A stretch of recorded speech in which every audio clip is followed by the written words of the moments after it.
Not every woman in the Middle Ages was a queen or a nun. Most were something far more ordinary and far more essential. So what was daily life really like for a woman in the medieval world? Most of what we imagine about medieval women is shaped by extremes: silent nuns in candlelit chapels or powerful queens draped in velvet. But for the vast majority of women, life was lived far from court and cloister.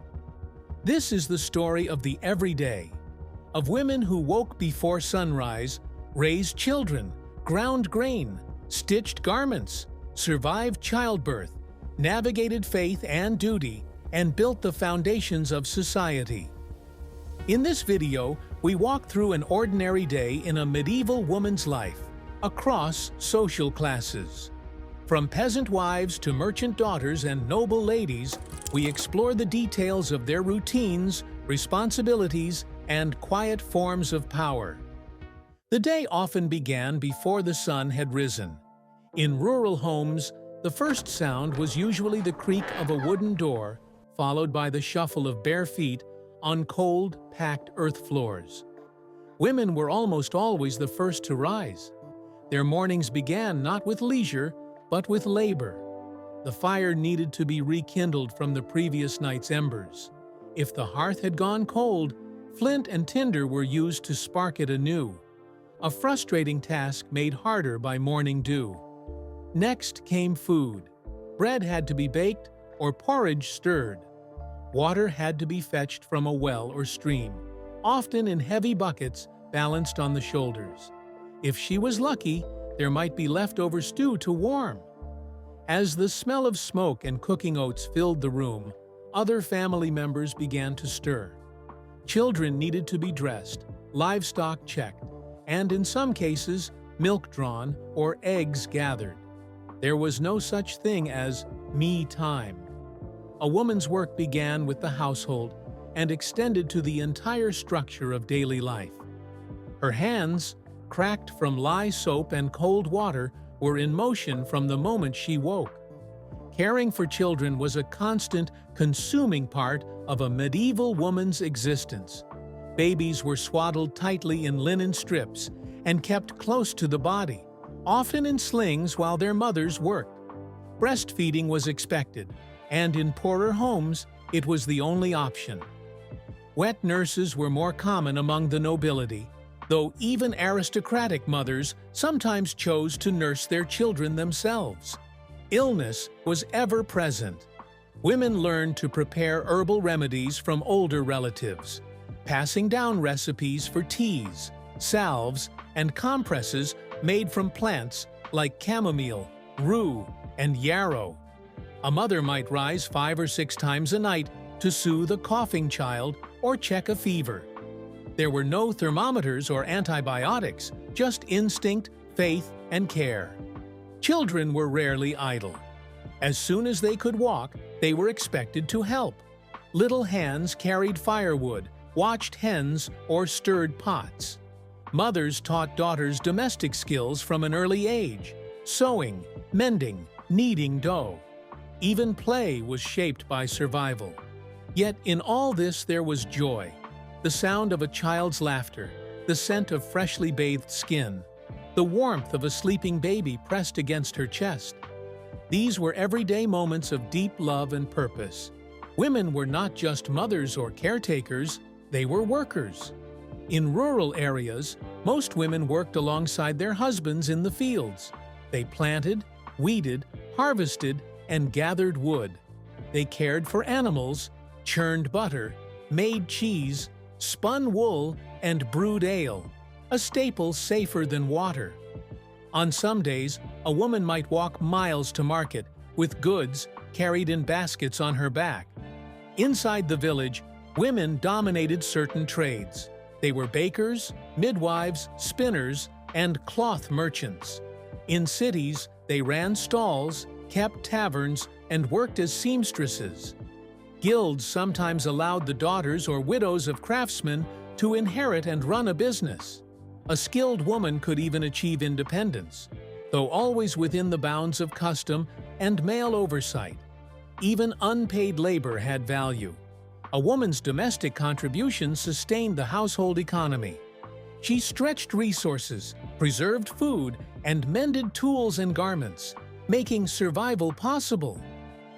Marriage shaped nearly every aspect of a woman's life. Most women married young, often in their mid-teens, to men chosen by family for alliances or practical needs. A marriage was less a romantic union than a contract, a transfer of responsibility and status. A wife was expected to obey her husband, but within the household, many held considerable power. She managed food, servants, children, and sometimes even finances. In the absence of her husband, whether during war, travel, or death, she became head of the household. Some widows, especially in towns, ran businesses, defended property in court, or led entire households. Still, her legal rights were limited. She could not vote or hold public office, and in many regions could not own land independently. Her body, labor, and children were legally tied to her husband. Yet within these limits, some women navigated skillfully, using networks of kinship, custom, and community. Faith touched every corner of a medieval woman's life. From the moment she woke, her duties were often framed by prayer. Many households began and ended the day with devotional routines. Women carried rosaries, lit candles before wooden icons, and whispered blessings over children. For the devout, attending church was not optional. Sundays and holy days required presence, but even in between, the church was the center of community life. Women organized feast days, prepared altars, and cleaned vestments. Some joined lay sisterhoods, taking vows of service without entering a convent. Religion also offered limited autonomy. Some noblewomen became patrons of monasteries, founded chapels, or corresponded with influential clergy. Others chose cloistered life, trading marriage for scholarship and prayer. The convent, for some, offered rare freedom, access to books, literacy, and a life of the mind. And yet, the church also reinforced gender roles. Women were often reminded of Eve's sin, of their duty to submit. Their bodies, their choices, were shaped by moral teaching. Still, within this framework, many found personal strength in their faith, and even leadership roles in their local parishes. How a woman looked was not only a matter of vanity, it was tied to morality, social rank, and marital duty. Clothing varied widely by class, but the layers were constant: linen undergarments, woolen dresses, aprons, and head coverings.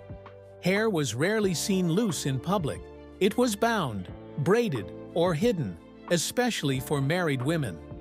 Personal grooming was practical. Combs were made of bone or wood. Rose water and vinegar were used for washing. Some rubbed their skin with herbs or oils to soften it. Teeth were cleaned with cloth and salt or crushed herbs. Appearance was closely linked to virtue. Modesty mattered. Too much ornament was frowned upon in sermons, yet noble women often wore embroidered gowns and jeweled brooches. A good wife looked clean, orderly, and appropriate to her station. For the peasant woman, clothing was mended endlessly. Dirt clung to hems, hands were stained from work, but still she did her best. Clean linen on feast days, a ribbon for the hair, or a sprig of rosemary tucked into a bodice. These were acts of dignity. A medieval woman's world was shaped by the men around her. Fathers, brothers, husbands, lords, but that didn't mean she lacked agency. A clever wife could steer household decisions. A mother-in-law could dominate family life. A widow might control land and business. Young girls were raised under strict supervision, but older women, especially widows, often had surprising authority. In towns, women could inherit their husband's trade license. In villages, older women were consulted as midwives, herbalists, or peacekeepers. Relationships were layered with custom. Marriage was expected, but not always chosen. Affection varied. Some unions were tender, others were practical or even oppressive. Domestic violence existed, and so did female resilience. Songs, stories, and proverbs passed between women taught survival. Despite legal and religious restrictions, bonds between women created quiet power. In childbirth, mourning, market stalls, and mead halls, they shared knowledge, protected one another, and sustained their communities. For noble women, life looked very different, at least on the surface. Raised in manor houses or castles, they were taught to embroider, read prayers, and manage estates. They rarely cooked or washed, but bore heavy responsibilities. A noblewoman might govern lands in her husband's absence. She resolved disputes, oversaw accounts, and defended castles. Some led troops or negotiated treaties. Though denied political office, their influence was felt in every court. Their days included education. Some learned Latin or French, trained in music, or read romances. Marriage, however, loomed large. Alliances were everything, and noble girls were often betrothed before puberty. Dowries mattered. Honor mattered more. Even in luxury, freedom was limited. Chastity was enforced. Surveillance constant.